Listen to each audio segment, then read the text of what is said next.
Previously, Yuya is despised by everyone in life for his looks, even his nuclear family reject him. However, his granddad continued to care for him, giving him life advice to always help people. One day he kind of saves Kaori from some hooligans harassing her by taking a beat down. It is later revealed that his grandfather passed away and left his property to Yuya, which leads to his parents disowning him for not being able to access the inheritance. Left alone, unloved, and bullied, he gets frustrated and punches his bathroom wall, which leads to his grandfather's hidden antique room. He finds a door that leads to another fantasy world with magic and a system. He levels up there, but unbeknownst to him, his stats carry over to the real world, causing his body to transform into a Chad. When he returns to school, everyone is shocked, and his siblings are salty to see the change. Things continue with Yuya scratching his head, confused by Lexia's sudden proposal. Owen questions if the princess is in her right mind. However, she reiterates and affirms her proposal, but her escort feels like it is a bit inappropriate for a lady of her stature to express such a thing out loud. Although Yuya saved her,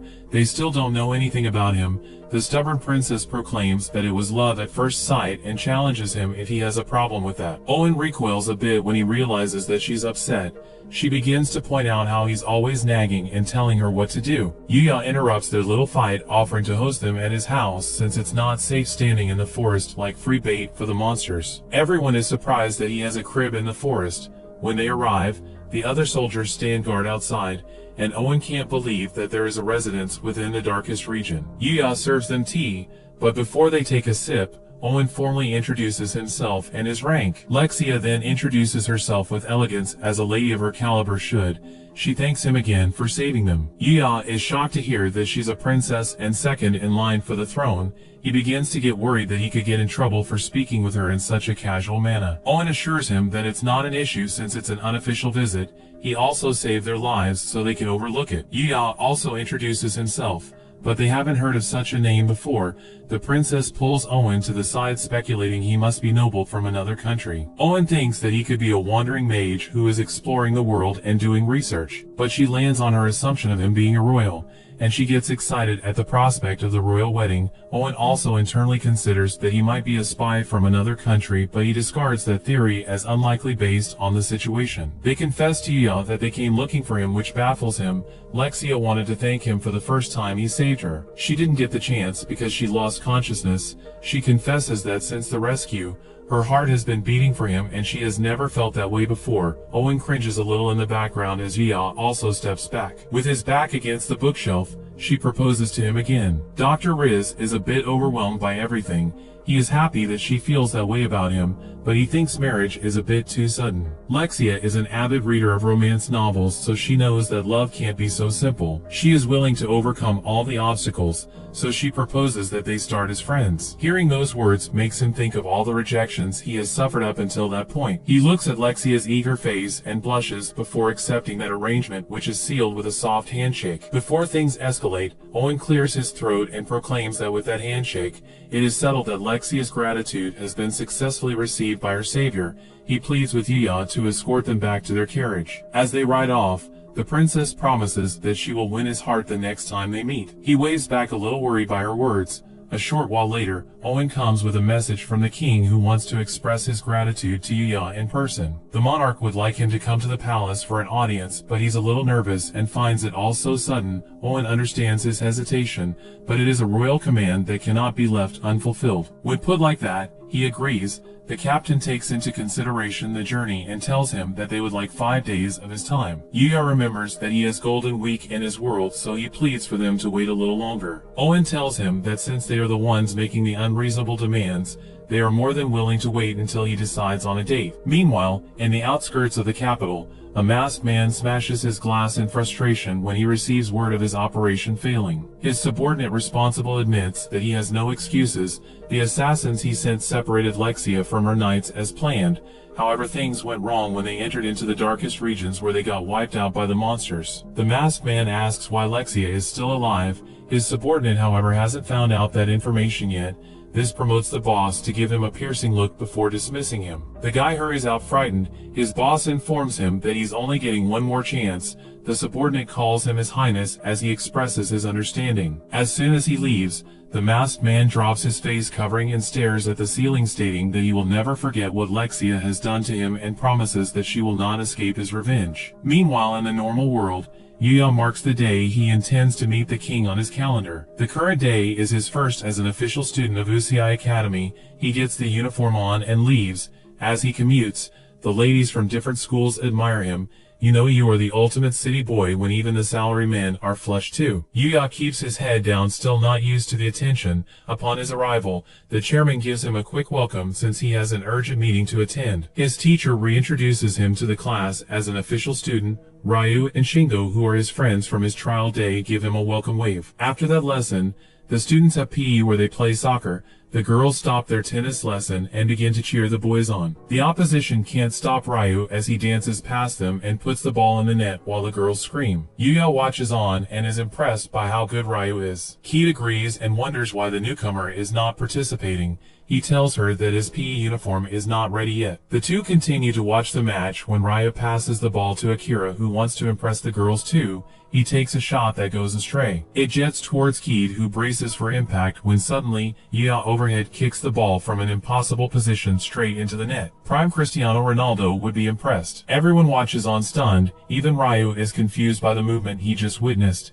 Yuya sticks the landing perfectly and makes his way over to Kid to make sure that she's okay. At this point, she has fallen for him. Ichinos rushes over quickly and gives his deepest apologies, and even offers to serve her for the rest of his life, but she assures him that she's fine. Ryu vouches for Ichino's good intentions. Even though he's pretty quirky, he introduces himself to Yuya and thanks him for saving him from a lot of trouble. Later on, the girls get changed and they discuss Yuya's impressive feat, which made them fall for him even more. Kaori walks in on their conversation discussing Yuya. They explain the situation to her, and the other girls are sure that someone like him has to have a girlfriend. They even wonder how she would look like. At this point, Yuya is the father of Riz, who wrote the syllabus to quantum physics. Both Kaori and Ki get jealous at the thought and make the same comment simultaneously. While Yuya's class goes back to the indoor lesson, Kaori's class has their PE session.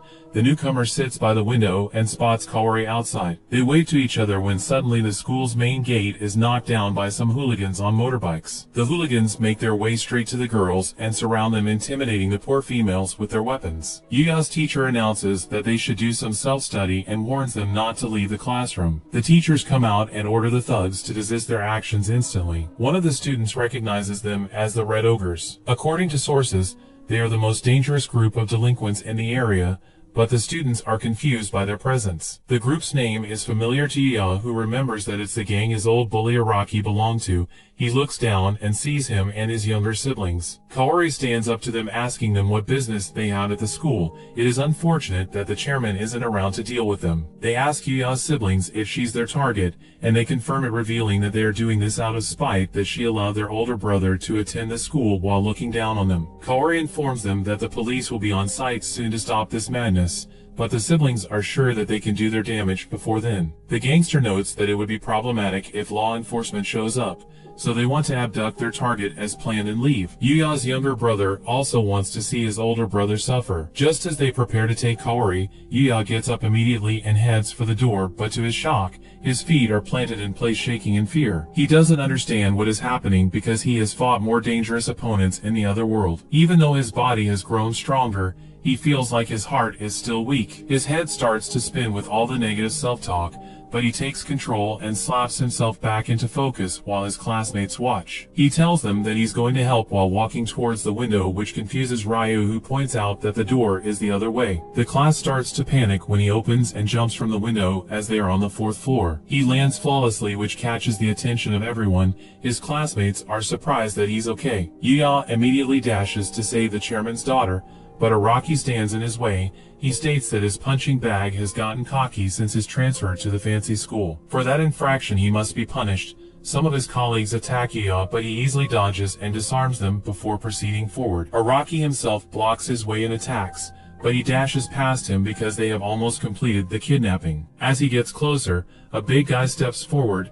He takes a sumo stance and charges toward Yuya, but Yuya stops him with one hand and tosses him into a park bike like an unwanted lettuce. After witnessing their tank get handled like the toy variant, they back off from Kaori as he walks over to make sure she's unharmed. The head of the gang was watching the whole time and decides to get involved by attacking with his bike, but Yuya manages to evade all of his strikes and does him dirty like one of those skilled Spanish bullfighters. This delay has given the police enough time to make it to the school to catch the attackers in the act. After a short while, the hooligans are rounded up along with his siblings. Kaori almost collapses from exhaustion, but Yuya catches her and they have a moment. Meanwhile, his younger brother starts to badmouth the Red Ogres for not doing their job. This annoys their leader, who holds him by the neck tightly as he blames him for his poor planning. The sister pleads for him to let go, but he kicks her away, and all the police can do is watch an ending happening before their eyes. He pleads for someone to help him. Yuya comes in and calmly asks the leader to let go of his little brother. He forces them apart when the bandit boss doesn't listen. He makes sure his little bro is alright as he gasps for air. The leader dashes toward Yuya to attack him, but a piercing look crushes his fighting spirit as he submits to the real alpha. His siblings are confused that Yuya helped them despite the horrible treatment they have been giving him throughout his life. Although he has not forgiven everything they have done to him, he tells them that he can't abandon his family. His words strike them in the core of their heart as they cry and beg for forgiveness from their older brother. When everything settles down, his friends and classmates rush over to him and begin to praise him for his good work while Kaori leaves with the girls impressed by Yuya. That brings the episode to an end.